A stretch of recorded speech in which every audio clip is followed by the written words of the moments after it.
ಸತ್ಯನ ನೋಡಿರೋರು ಸತ್ಯನ ಹೇಳೋದಕ್ಕೆ ಯಾರಾದರೂ ಒಬ್ರು ಇರ್ಬೇಕಲ್ಲ.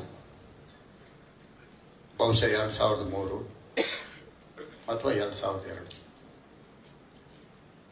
ನಾನು ಉಪೇಂದ್ರ ಅವರು ರಾಜನ್ ಸಿಂಗ್ ಬಾಬು ಅವ್ರನ್ನ ಭೇಟಿ ಮಾಡಿದ್ವಿ. ಇಬ್ಬರು ಜೊತೆಯಲ್ಲಿ ಭೇಟಿ ಮಾಡಿದ್ವಿ. ನಮ್ಮ ರಕ್ತ ಕಣ್ಣೀರು ಸಿನಿಮಾ ನೀವು ಮಾಡಿ ಅಂತ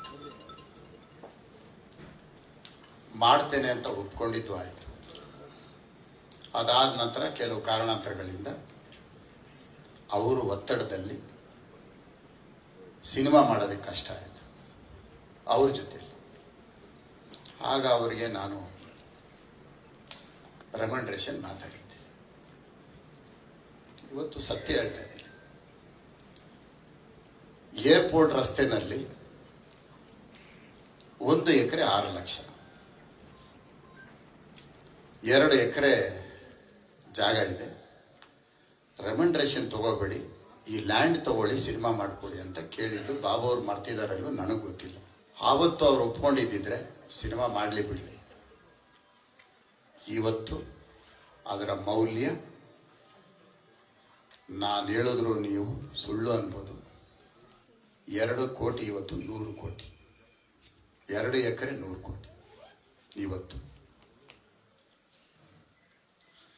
ಇದು ವಾಸ್ತವ.